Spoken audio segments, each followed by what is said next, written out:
¿Vos, Olga, tenés algo para presentar o nos contás? No las puse justamente por eso, porque se hace mucha complicación, entonces no puse para presentar, directamente les cuento. Vale. ¿Está bien? Sí. Bueno, entonces, a ver, Olga García, de la banda Blue Mill, ya con un emprendimiento de lavandas de hace un tiempo, ¿no? Vamos a Sí. ver. Bueno, nos va a contar la experiencia. El título de la presentación llamó mucho la atención. ¿Sí? Un ¿Sí? folleto ¿Sí? color, Lavanda. un folleto color lavanda. Así que, bueno, vamos a ver la experiencia de Olga y después vamos a reconectar a Lidia y bueno, y seguimos con la presentación de ella. Dale, gracias, Olga. Bueno, muy bien. Bueno, como ya lo dijo Cristian, yo soy Olga García, soy de la ciudad de Tres Arroyos. Tres Arroyos está situado al sudeste de la provincia de Buenos Aires y yo vivo en el campo. Es allí donde yo tengo el cultivo de lavandas y todo este proceso está hecho en forma personal y artesanal por mí. Antes que nada digo que no soy una experta, acá hay muchos expertos en lavandas, yo soy un aprendiz de esto y voy a contar la experiencia con mis lavandas. La idea de plantar lavandas nace luego de un viaje que hicimos con mi familia al estado de Washington en Estados Unidos con el propósito de visitar unas montañas. Cuando nos alojamos en el hotel en la ciudad de Queen, yo encontré un folleto color lavanda y me llamó la atención, no sé por qué, y ahí decía que había un festival que se hacía en el lugar en el mes de julio. Como yo no tenía ninguna idea de esto, fui a internet y empecé a buscar la información. Y rodeada del lugar donde estábamos estaba lleno de plantaciones de lavanda. Pero como nosotros visitamos el lugar en septiembre y las lavandas florecen en el mes de julio, yo no vi las lavandas florecidas ni las plantaciones y la única que tenía una cámara de foto era mi hija y yo le decía, sacale, debe ser eso, debe ser aquello, pero en realidad cualquier yuyo porque yo no tenía idea de las lavandas. Lo único para mí era conocido eran algunas fotografías de la Provenza francesa, nada más. Lo cierto es que yo no las vi a las lavandas, pero volví todo el viaje de vuelta a mi casa pensando en esas lavandas. Y cuando llegué a mi casa, le dije a mi esposo a ver si yo no podía hacer una experiencia en el campo de plantar lavandas, en un lugar alejado de la casa, donde el suelo era muy pedregoso y no se cultivaban cereales. Y cuando mi marido me dijo que sí, porque seguramente él pensó, bueno, quiere hacer un jardincito en el medio del campo, ya se le va a pasar. Y bueno, se hizo un test de suelo y como era apto para el cultivo, empecé la búsqueda de la información y de dónde conseguir las plantas de lavanda. Bueno, no conseguía información acá en la Argentina, en realidad, y las primeras plantas que compré las compré en una ciudad cercana donde yo vivo. Y las plantas se fueron adaptando, pero a medida que crecían yo me daba cuenta que no eran las lavandas que yo estaba buscando. Eran las típicas lavandas que florecen en todos los jardines durante todo el año. Así que seguí la búsqueda y todos me decían, no, lavandas no vas a conseguir lavandines. Bueno, yo estaba empecinada en que quería lavandas, pero como no conseguía, compré unos lavandines de un señor en Pigüé, una ciudad al sur de donde yo vivo, y empecé con esas lavandas. Bueno, me pasaba que las lavandas crecían, tenían lindo perfume, pero no tenían demasiadas flores. Y yo insistía con las lavandas. Así que gracias a unos ingenieros agrónomos que hacen ensayos de cereal en mi casa, ellos me conectaron para poder traer la semilla que la trajeron de Alemania y me hicieron las lavandas que yo quería. Para entonces mi hijo me había regalado un libro de una botánica neozelandesa y yo ahí había aprendido que había un montón de lavandas, muchas variedades. Así que bueno, ellos me hicieron las plantas y yo le compré en un acto de realmente inconsciencia total de mi parte, porque yo en esto lo trabajé sola, 2.000 plantas de lavanda, que era un disparate para hacerlo sola. Bueno, las traje a las plantas y las tuve en mi casa como 2 semanas para que se adaptaran y luego las llevé a campo. Previamente mi esposo me había pasado una herramienta para nivelar el lugar y a partir de ahí el trabajo fue todo mío. Así que mi hijo me había hecho una conexión de una manguera, un molino cercano para poder regarlas. Y a medida, yo me pasaba de 2 o 3 días en la semana por 2 horas así, regando las plantas, pero a medida que las regaba, la maleza crecía. Así que con la pala, en forma manual, me lo pasaba sacando la maleza. Fue un trabajo que hice terrible, pero yo no me daba cuenta en ese momento porque lo disfrutaba tanto que las plantas iban creciendo y se formaba una matita tan linda que realmente no sentía el trabajo. Al año de haberlas cultivado, yo tuve la primera floración. Era pequeña, pero yo me sentía en la Provenza francesa con que lo mío es un pañuelito, pero era algo grandioso para mí. Y había visto en algunas fotografías del estado de Washington las lavandas bajo nieve. Yo decía, nunca voy a tener una fotografía de esas, porque si bien yo vivo en un lugar que hace mucho frío, en la nieve es muy raro.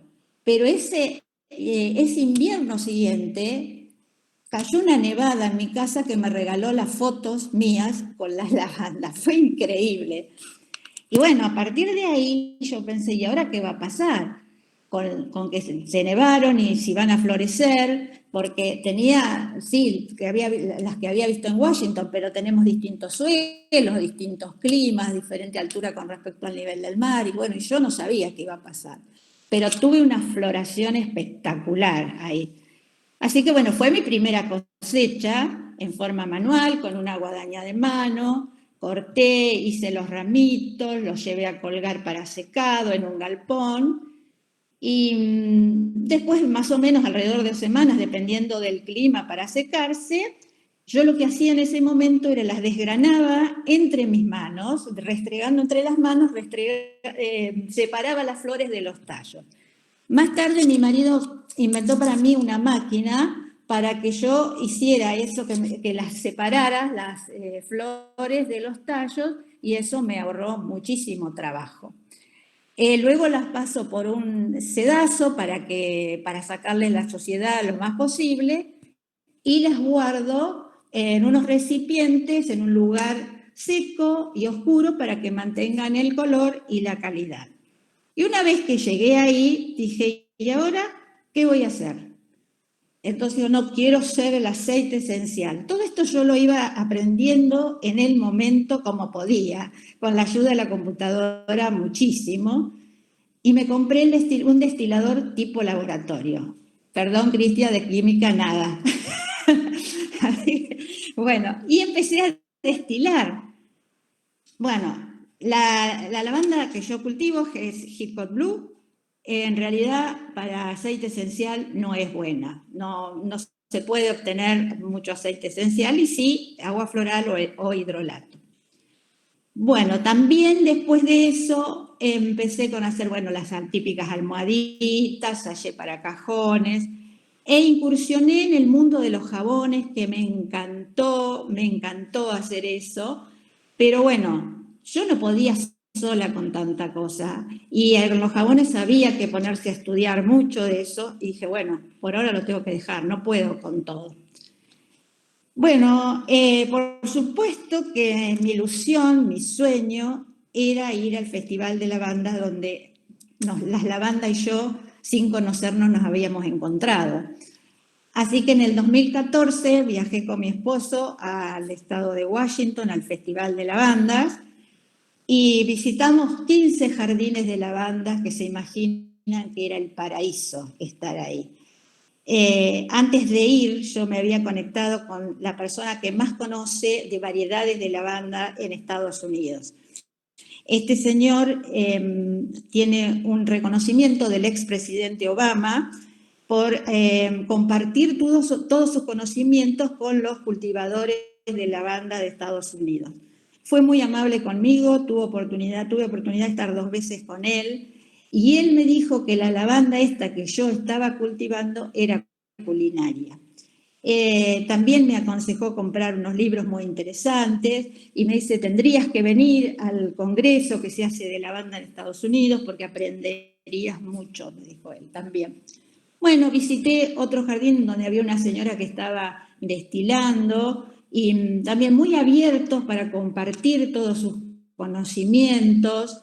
Las plantaciones de Estados Unidos, por lo menos las que están dentro del grupo que se visitan en el festival, no son grandes plantaciones como uno puede ver en los que son en Australia, Francia, Bulgaria, son como una extensión de sus propios jardines. Y trabaja toda la familia en eso, incluidos los niños cuando son los festivales, que ayudan con una responsabilidad increíble, todo está tan bien organizado que, bueno, es una fiesta estar ahí. Bueno, después que yo vine de ese lugar, vi que ellos estaban utilizando muchísimo la lavanda en la parte culinaria.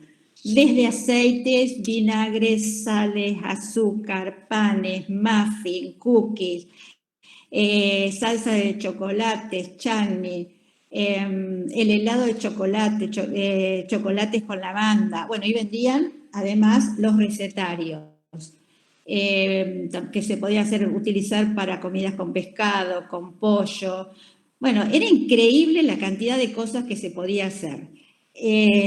Entonces, cuando yo volví, uno vuelve con las ganas de hacer todo lo que ellos tienen y poder implementarlo acá, y uno se da contra las paredes porque no puede, porque es una cuestión económica, porque no se puede, un montón de cosas.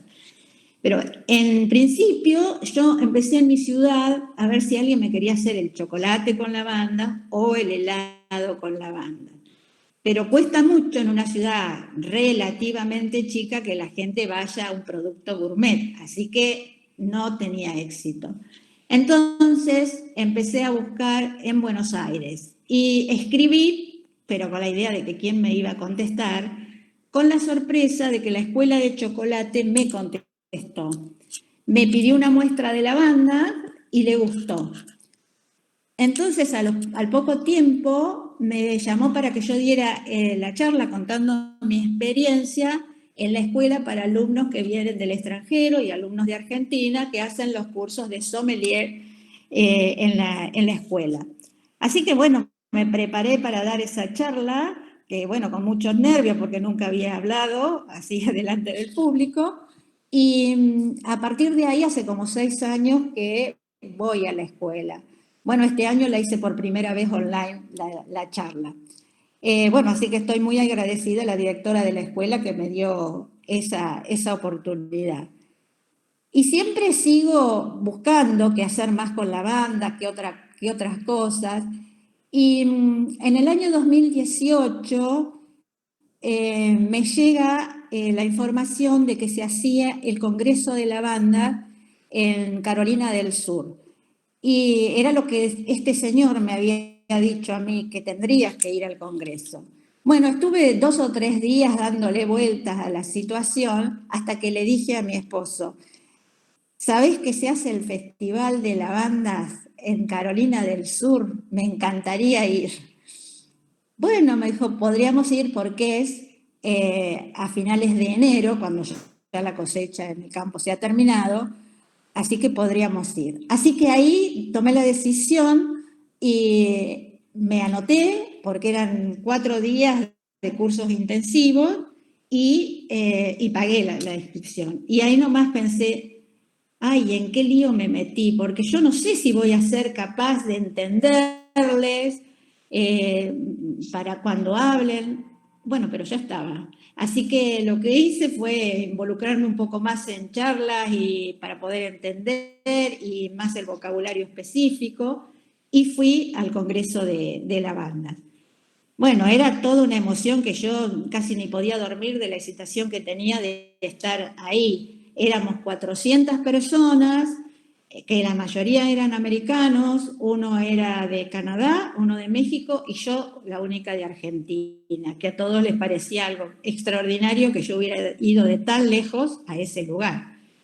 Las conferencias eran continuas, una tras otra, y consistían en, por ejemplo, unas hablaban de destilación, terminaba esa y pasábamos a otro salón en que hablaban de las plantaciones, y otro hablaba de las enfermedades, y otros hablaban de cocina, y diferentes cosas, todas relacionadas con la lavanda, y tuvimos un taller con un químico sobre jabones que me volvió a revolver la cabeza a mí con los jabones porque me encantó la forma que él enseñaba, así que le compré un libro a él de química, y bueno, como me pongo esos desafíos, dije yo, bueno, lo tengo que poder entender, y bueno, a los ponchazos voy aprendiendo en el mundo ese de los jabones. En el lugar que estábamos había un salón grandísimo con 2 pantallas enormes donde iban pasando, ellos nos habían pedido antes de ir que el que quería podía mandar fotografías de sus lavandas. Así que mientras estábamos ahí iban pasando las fotos, incluidas las que yo había enviado, las fotos mías en las pantallas esas gigantes. El último día de la conferencia, cuando cierra la conferencia, en esas 2 pantallas gigantes, las fotos que quedan ahí eran mis lavandas. Yo tenía una emoción que no lo podía creer. Y yo pensaba entre mí, se equivocaron. ¿Cómo van a poner las fotos de mis lavandas ahí al final de la conferencia, que quedaron plasmadas en las pantallas? Y al lado mío tenía sentado el presidente de la asociación. Yo decía, no me puedo largar a llorar porque es un papelón que yo me ponga a llorar al lado de este tipo que no me para más si yo lloro. Así que me aguanté de no llorar, pero entonces salí y le dije a mi marido, vení y mirá lo que son las pantallas con el final con mis fotos. Era una emoción que no me la olvido en mi vida. Así que bueno, ahí terminó, y al otro día, cuando salíamos en auto, que volvíamos hacia Florida a tomar el avión, ahí en el auto me puse a llorar, porque yo dije, ¿cómo yo llegué hasta acá? Yo no lo podía creer. Y mi marido me dice, ¿por qué te lo propusiste? Uno se propone el sueño y trabaja detrás de ese sueño. El sueño no llega mañana porque en el camino uno tiene un montón de escollos, vueltas para atrás, gratificaciones, pero llega al sueño. Uno trabaja para eso. Yo estoy agradecidísima de esto que me pasó, agradecidísima a mi familia, especialmente a mi marido que bancó toda esta locura mía que empezó con un folleto color lavanda. Bueno, lo demás les puedo dar los tips de los errores que he cometido en esto que pueden ayudar a algunos. Qué genia, Olga, gracias. Bueno, no sé si quieren que les... Da para aplaudir, Olga, ¿eh? Bueno, gracias. ¿Quieren que les dé los tips ahora? Dale 2 minutos más y damos los tips y seguimos con la otra. Perfecto. Y al último hacemos todas las preguntas. Hay varias preguntas ahí en el chat y después te las hacemos. Perfecto. Lo que les quería decir que es fundamental, una de las cosas que yo, errores que cometí, es que yo las planté demasiado juntas las lavandas. Eso hacía que después se me complicara mucho para sacar la maleza que crecía entre las lavandas. Así que eso tengan en cuenta los que van a empezar en tener distancia. Y con los lavandines, cuando yo puse los lavandines, me traía unas telas de Estados Unidos que ponía para evitar que las ponía a lo largo, después hacía los agujeros y plantaba ahí, para evitar justamente la maleza. La tela esa con el tiempo se rompe, pero bueno, ya la planta es grande y se defiende sola de la maleza. Esa es una de las cosas que les quería decir. Y otra que es muy importante también, que a mí me pasó, es que como yo veía que ellos tenían la lavanda en los jardines, yo quise traer de las primeras que planté al jardín de mi casa y hacer una plantación. 2 años me anduvieron bien, la tercera se me murieron todas las plantas. Yo lo decía que era tal vez porque había muchas plantas grandes y no tenían el suficientemente aireado. Hice otra prueba saliendo del parque de mi casa y también las perdí. En consecuencia, lo que hay que tener en cuenta es que cuando uno tiene que ponerlas en el lugar definitivo. La lavanda no le gusta ser trasplantada. Fue mi experiencia y lo leí en los libros. Es para el lugar definitivo. No se puede llevarlas a otro lugar una vez plantadas. Bueno, y las variedades que estoy usando es la Hickory Blue como culinaria, una melisa que es culinaria y es blanca, el lavandín es grosso, tengo alguna nana alba, tengo alguna espica y vera. Esas son las lavandas que estoy cultivando. Bueno, eso es que les quería comentar.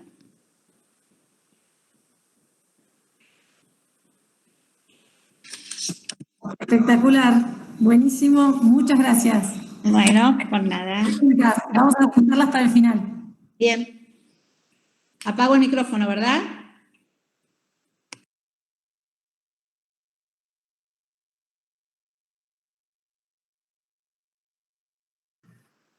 Sí, gracias Olga. Lidia, ¿estás ahí? Sí, estoy. ¿Me escuchan? Dale, voy a tratar de compartir yo entonces mi pantalla. No sé, cambié de computadora y esta es la que manejo, así que si querés, pruebo. Dale.